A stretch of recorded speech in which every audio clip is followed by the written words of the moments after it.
తెలంగాణ సంస్కృతి పదవులను హోదాలను అన్నింటినీ కాదనుకునే సంస్కృతి. ఎందుకంటే కాళోజీ లాంటి వాళ్ళు కానీ ఇక్కడున్న సామూహిక సంస్కృతి బతుకమ్మ అంటే కూడా దొరసాని ఆడతారు, ప్రజలు ఆడతారు.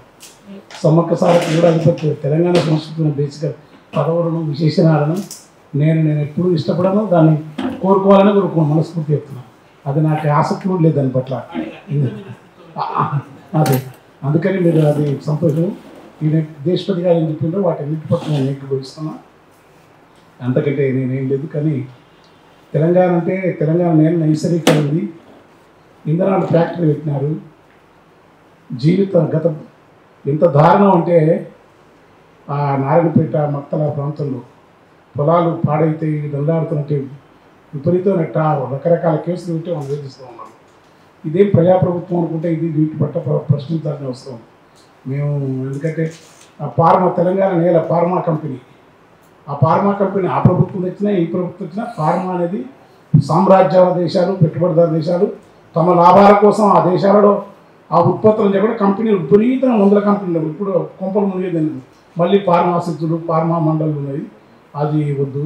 రెండోది ఉన్నదే తెలంగాణ ప్రశాంతంగా చాలా ప్రకృతి, సహజీవనం, వ్యవసాయం, సమస్త వృత్తి ఎక్కడ లేని ప్రపంచంలో ఎక్కడ లేని కుల వ్యవస్థ కూడా అతీతంగా సామాజిక సమరసత అనేదానికి తెలంగాణ నిదర్శనం. కదా సామాజిక సమరసతనే కాదు, నీ కారం చెడులు, చుండులు కనపడవు, వేంపెంటలు కనపడవు, శ్రీకాకుళం కానీ బుద్ధి ఉండవు. అట్లని వివక్షతలు అంటే ఆ వివక్షతను కూడా అనేక ప్రజా పోరాటాల్లో వాటిని రద్దు చేసుకునే క్రమంలో సామాజికమైన ఐక్యత ఉంటుంది. కానీ అది క్రమంగా ఆ పోరాట చైతన్యాన్ని దాన్ని అంతా తీసేసి వాళ్ళంటే ఒక రకమైన అన్ని నియామకాలు ఎవరు చెప్తుండ్రు. ఇప్పుడు రజాకర్ సినిమాకి ఏమని చెప్పంటే ఆయనకేమో ఈ ముఖ్యమంత్రి పదవి కాపాడుకో మోడీ ఏదో పరిశ్రమ చేస్తున్నట్టు. లేకుంటే వాళ్ళు లేకపోతే దాన్ని ఎందుకు అనుకుంటా రజాకర్ సినిమాకి ఎట్టిస్తారు. కమ్యూనిస్టులు పాపం ఆ సాంబశివరావు గారు ఎవరు కూననేని సమస్యలు చాలా కమిటెడ్. అందులో ఏ సందేహ ప్రాంతం వస్తుంది. కానీ వాళ్ళ జాగ్రత్త వాళ్ళు ఏమని కోరుకోరు. కాంగ్రెస్ పార్టీకి ఉన్న విధానం కూడా కేరళలో కానీ కర్ణాటకలో దేవేంద్ర మహాదేవ్ లాంటి రచయితను వాళ్ళు వేసిన పద్ధతి. తర్వాత ఎలక్షన్ ముందు గిరీష్ కర్నాడ్ కానీ అంతకుముందు అనంతమూర్తి గారి ఒక ప్రజా చైతన్య సాహిత్య వేదికలతో అనేక మార్పులు ఇచ్చినారు కర్ణాటకలో రచయిత. తెలంగాణ అటువంటి వాతావరణం దానికి భిన్నంగా ఏమైందంటే ఇప్పుడు సినిమాలకు అట్లాంటి అవార్డులు ఇస్తుంటే కూడా దాన్ని జైలు పెట్టే పరిస్థితి ఏర్పడుతూ ఉన్నాయి. అనేక చోట్ల మౌఢ్యంగా దాడులు జరుగుతూ ఉన్నాయి. మతం పేరుతో లేని మూఢనమ్మకాలు. తెలంగాణ అంటే మూఢనమ్మకాలు నమ్మదు. ఇప్పుడు తెలంగాణలో భక్తి ఉంటుంది. వడకవి సిద్ధప్ప లాంటి వాళ్ళు అంటారు, తెలంగాణలో సురవరం ప్రతాప్ రెడ్డి లాంటి వాళ్ళు అంటారు, తెలంగాణలో భీమిరెడ్డి నరసింహారెడ్డి లాంటి వాళ్ళు అంటారు, తెలంగాణలో ఉప్పల మనసులు లాంటి వాళ్ళు అంటారు. తెలంగాణలో ఈ భక్తి పేర వీటి పేర కొత్త రకమైన తెలంగాణ అస్తిత్వాన్ని భక్తి అనేది బతుకమ్మ చైతన్యం, సామూహిక చైతన్యం ఉంటుంది. విపరీతంగా ఒక మౌఢ్యం జరుగుతున్న ప్రభుత్వం ఆయన ఎంకరేజ్ చేసినట్టే ఉన్నది. కనుక దాంట్లో రజాకర్ సినిమాకి కూడా లక్షణం అనేది వీళ్ళపైన ఒత్తిడిగా వీళ్ళు ఇష్టపూరితంగా జరుగుతూ ఉన్నది.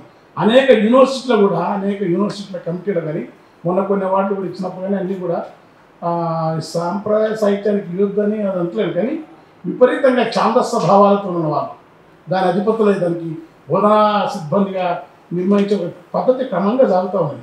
ఎందుకంటే బహుళ ఆస్తి తెలంగాణ అనేది మనం అంతా భారతీయులమే, భారతదేశం అనేది ఎవరు పనులు. కానీ బహుళ ఆస్తిత్వాలు ఉంటాయి. More local is more kid. Telangana ఆస్తిత్వం అనేది ఖచ్చితంగా అది స్థానీయమైంది. ఈ స్థానీయత అనేది ఏంటంటే ఎక్కడ ఎప్పుడు ఆధిపత్యాలను ధిక్కరించుకుంటారు. కాకతీయుల కాలంలో కానీ మధ్య భారత యుద్ధాలను కానీ ఇక్కడ ఒక ప్రజా సాంస్కృతిక ఆధిపత్య యుద్ధాలకు వ్యతిరేకంగా ఆధిపత్యాలకు వ్యతిరేకంగా జరిగే చైతన్యం వల్లనే తెలంగాణ ఉద్యమం రూపుదిద్దుకున్నది. ఎప్పుడు ఆధిపత్యాన్ని అంగీకరిస్తారు తెలంగాణ. కానీ క్రమంగా ఆధిపత్యకు వ్యతిరేకంగా పోయేది పోయి ఆధిపత్యాలను అంగీకరిస్తూ మనసును తమను తాము ఉపయోగించుకొని ఒక బానిస విధానంలోకి తమను తామే అంగీకరించుకునే ఒక విధానంలోకి చిన్నగా క్రమంగా మారిపోయాయి. ప్రక్రియ మొదలవుతుంది. దానికి వీళ్ళ ప్రభుత్వంలో ఉన్న పద్ధతుల వ్యక్తుల తెలంగాణ వ్యతిరేకమే.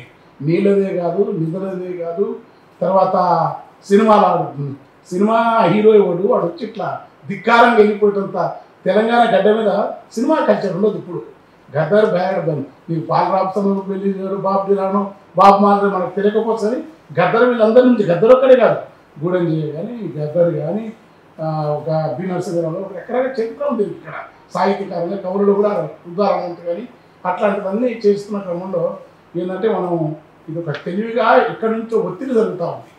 ఆ ఒత్తిడికి తలబూతం రా అంటే వాళ్ళ ఇష్టాలు ఉన్నాయి. ఇష్టాలే కాదు, డైరెక్ట్ ఏదంటే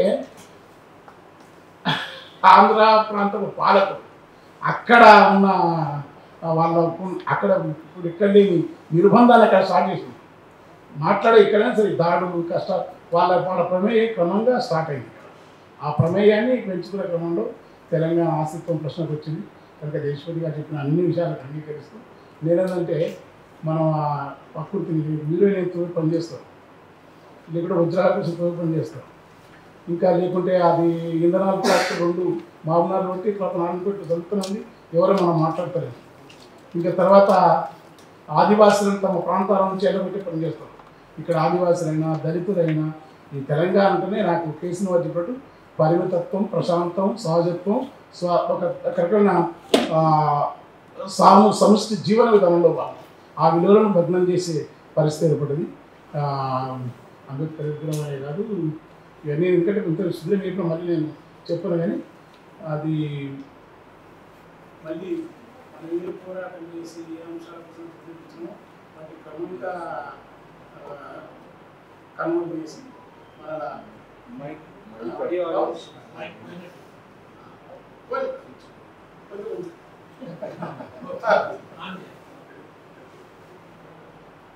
తర్వాత ఇది నాకు తెలిసినంత ఎంతకంటే ఎక్కువ మాట్లాడను. తెలంగాణ అంటే ప్రజా సంస్కృతి. ఊరికే తెలంగాణ ఆస్తిత్వం అంటే ఇప్పుడు తెలంగాణ ఆస్తిత్వం మేమంతా ఎన్నుకున్నామంటే మాకు తెలంగాణ ప్రజా సంస్కృతి నేపథ్యంలో పోయినాం. దానికోసం పనిచేసాం. వచ్చిన కూడా నీళ్ళు వచ్చినాయి, నిధులు వచ్చినాయి, మనుషులు బాగున్నారు. ఇప్పుడు ఏంటంటే ఈ ప్రకృతిని, పర్యావరణాన్ని, ఆధిపత్యాన్ని ఇక్కడున్న కనీసం దున్నయిదాస్ లాంటి వాళ్ళ విగ్రహాన్ని పెట్టాడు. ఎక్కడన్నా దున్నయిదాస్ కానీ, రాకమచర్ల వెంకటదాస్ కానీ, వేపు హనుమదాస్ కానీ, అవన్నీ రాకమచర్ల వెంకటదాస్ గారి పవిత్రమైన ఆయన సమాధి ప్రాంతంలోనే ఒక ఫ్యాక్టరీ, భయంకరమైన ఫ్యాక్టరీ పెట్టినారు. అదే కూడా విష ఫ్యాక్టరీ, ఆయన ఫ్యాక్టరీ. తర్వాత లవిచల్ర, అంత దరిద్రం అది లవిచల్ర. ఈ మూసి నది బాగుండాలని మనం దండాడుతుంటాము. మూసికి ముచ్చుకుందుడు, ఆ చరిత్ర చెప్తున్నాం, అనంతగిరి పద్మనాభ స్వామి, ఆ కొండలు అంతా బాగుందంటే ముందు ఆ చెట్లు మొత్తం లక్షల చెట్లు కొట్టినాక మూసేయటం బాగుంది. లక్షల చెట్లు కొట్టేస్తారు. ఆ లక్షల చెట్లు కొట్టేస్తుంటే ఎవరో మాట్లాడరు. దేశభక్తి అంతా ఇక్కడ మనతాను మన తెలంగాణ ఇక్కడైనా వేరే ప్రాంతంలో నిరుపయోగంగా చెట్లు బాధించడం, ప్రకృతి బాధించడం, భూసర చిత్రాల్లో పెట్టి ఎక్కడంలో వాడచ్చు. కానీ లక్షల చెట్లు జీవజాలాన్ని. తర్వాత అన్నిటికంటే నా మండలిలో మాట్లాడిన సెంట్రల్ యూనివర్సిటీ అనేది మనకు తెలంగాణకు వచ్చిన ఇప్పుడు ఏ పీరియడ్ వచ్చినా ఏ ప్రభుత్వం ఇచ్చినా అది ఆస్తిత్వం తెలంగాణ కేంద్ర విశ్వవిద్యాలయం. దాని దగ్గర కొంత భూమి, జింకలు, పక్షులు అవన్నీ దాన్ని కూడా మొత్తం నరికే పని ఉంది. అది తప్పు. నేను చెప్పవలసిందంటే ఆ ఇంధనాలు ఫ్యాక్టరీ బంద్ చేయండి, ఈ సెంట్రల్ నుండి బంద్ చేయండి, మూసి నది ప్రక్షాళన పెడుతుంది, మూసి పరివాహక ప్రాంతంలో బంద్ చేయండి, ఎక్కడ కాలుష్యానికి తాగలేదు. రేపు తెలంగాణ దక్షిణ కాశీ శ్రీశైలం అనేది ఆంధ్ర రాయలసీమతో మనది క్షేత్రం. అది ఉమామహేశ్వరం దక్షిణ ఉత్తరాముఖ ద్వారం, ఉమామహేశ్వరం, దక్షిణ సిద్ధవటం, తూర్పున త్రిప్రాంతకం, ఈ సైట్లో ఉన్న ఈ క్షేత్రంలో ఆ క్షేత్రానికి పోయే దగ్గర యురేనియం దువ్వి కాలుష్యం లేకపోతే దుందుబీ నది వరకు వస్తుంది. అరవిందో ఫ్యాక్టరీ వాళ్ళు పెట్టినాయి దుందుబీలకు వీళ్ళేమో జాగ్రత్తగా చాలా ఖర్చు పెట్టి పొల్యూషన్స్ ఈ కాలుష్యం అంతా లోపల పెట్టే బాపతి కాదు. వీళ్ళు అగ్గో పెడతారు కంపెనీ వాళ్ళు. అరవిందో సెజ్ కొంత, కొలిపల్లి సెజ్ కొంత చేసింది. ఈ తర్వాత ఇంధనాల ఫ్యాక్టరీ చేస్తుంది. రేపు శ్రీశైలంలో యురేనియం దువ్వనికే సర్వసిద్ధంగా సన్నద్ధంగా కనుక తెలంగాణ ఆస్తిత్వం అనేది రెండోది. తెక్కలేదు సంస్కృత భాష మాకు అందరికీ సంస్కృతం అంటే గౌరవమే. ఉద్దరణ ఎవడన్నాడు, కానీ సంస్కృతం తెచ్చి తెలుగు స్థానంలో మార్పులు వేయాలని చెప్పి ఆ కుట్రకి కూడా చాలా ప్రభుత్వం ఒకటి, పాలన ఒకటి, నడుపుతున్నది ఒకడు. ఎవరు నడుపుతున్నాడో తెలుస్తుంది. అది దానికి ఏ భావజాలంలో చాలా భయంకరంగా అంటే సంస్కృతాన్ని తీసుకొచ్చి పెట్టి దాన్ని ఓవర్ లేపి మన సంస్కృతాన్ని వ్యతిరేకించడం కాదు, ఆంగ్లం కట్టే పెట్టాలని చెప్పి ప్లాన్ చేసి పెట్టేసారు. ఏదో మాట్లాడినా కొద్దిగా అయినట్టుంది. ఇంకా చాలా జరుగుతూ ఉన్నాయి. మనుషులను, సాటి మనుషులను మనిషిగా చూసే నీలాగానే ఇతరులను వాళ్ళే సంస్కృతి కాకుండా ఇతరులు బానిసలు, ఇతరులు తక్కువ, ఇతరులు ఒక రకమైన మనధర్మం లాంటి భావాలు, ఉత్తర భారతం లాంటి భావాలు ఇక్కడ తెచ్చేయడం కోసం ప్రభుత్వం వైపును కూడా జరిగే పద్ధతి జరుగుతుంది.